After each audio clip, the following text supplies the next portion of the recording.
Although historians will tell you that the right to a jury trial started in England during the reign of Henry II, they weren't jury trials the way we think of them today.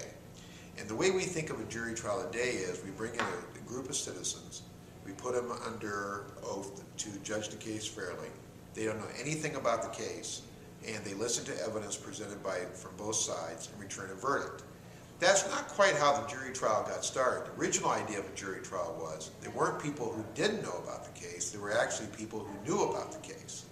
And what they were trying to do was determine from those people what the truth was.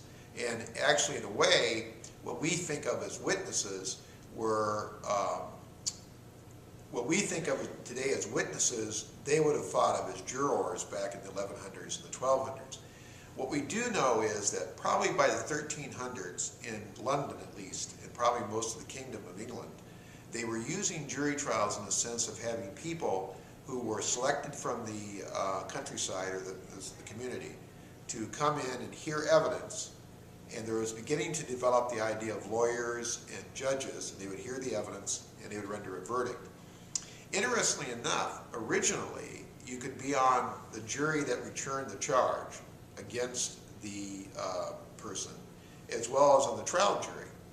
For example, you could be part of what we call a grand jury back in England in the 1300s, and you said this person should stand trial, and then you could also find yourself selected to be on a trial jury. And in the early 1300s, the Prince of Wales had a friend of his who was charged with murder, and he sent a letter to the judge of that case saying that he wanted no one who had been on the grand jury, so to speak, no one who had been on the charging jury, to be on the trial jury.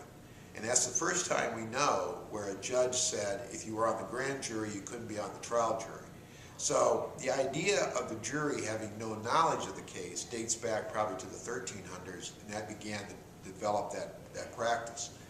And probably by the 1500s, the jury trial that they would hold in England would be pretty recognizable to us today. They would have had two attorneys. They would have had a group of people who were sitting as a jury, 12 at that time. They would have had a judge who was presiding over the trial. And at the end of the trial, the jury would have gone into a different area, a room, someplace off by themselves, and come back with a verdict.